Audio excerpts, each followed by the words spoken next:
ছয় দফা দাবি আদায়ে আন্দোলনের অংশ হিসেবে বৃহস্পতিবার সারা দেশে রেলপথ ব্লকেড কর্মসূচি শিথিল করেছে সরকারি ও বেসরকারি পলিটেকনিক ইনস্টিটিউটের শিক্ষার্থীরা। প্রধান উপদেষ্টার হস্তক্ষেপে এবং শিক্ষা উপদেষ্টার আহ্বানে আজ বৈঠকে বসছেন আন্দোলনরত সরকারি বেসরকারি পলিটেকনিক ইনস্টিটিউটের শিক্ষার্থীরা। বৈঠক থেকে সিদ্ধান্ত না আসা পর্যন্ত সারা দেশে রেল ব্লকেড কর্মসূচি শিথিল থাকবে।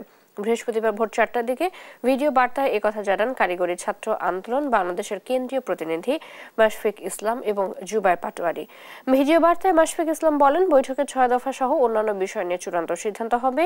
এই চূড়ান্ত সিদ্ধান্তের উপর ভিত্তি করে সারা দেশের পলিটেকনিক ইনস্টিটিউটগুলোতে পরবর্তী কর্মসূচি দেওয়া হবে।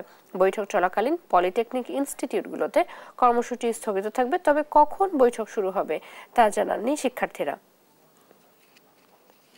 এই 6 দফা দাবি আমাদের হচ্ছে যে জুনিয়র ইন্সট্রাক্টর পদে ক্রাফট ইন্সট্রাক্টরদের অবৈধ পদোন্নতির রায় হাইকোর্ট কর্তৃক বাতিল করতে হবে এবং পাশাপাশি ক্রাফট ইন্সট্রাক্টর পদের পরিবর্তন ও মামলার সাথে সংশ্লিষ্ট স্থায়ীভাবে চাকরিচ্যুত করতে হবে।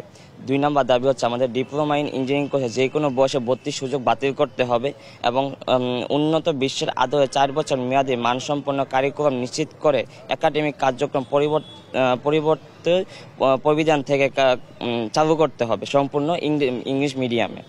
তারপরে হচ্ছে যে উপসহকারী প্রকৌশলী ও সমমান 10ম গ্রেড পরে 4 বছর মেয়াদী ডিপ্লোমা ইন ইঞ্জিনিয়ারিং ও মনোটেকনোলজি সার্ভিং পাশকৃত শিক্ষার্থীদের জন্য সংগঠিত থাকা সত্ত্বেও যেসব সরকারি রাষ্ট্র স্বায়ত্তশাসিত প্রতিষ্ঠানে ডিপ্লোমা প্রকৌশলী নিম্ন পদে নিয়োগ দেওয়া হচ্ছে তার বিরুদ্ধে আইনি ব্যবস্থা নিতে হবে।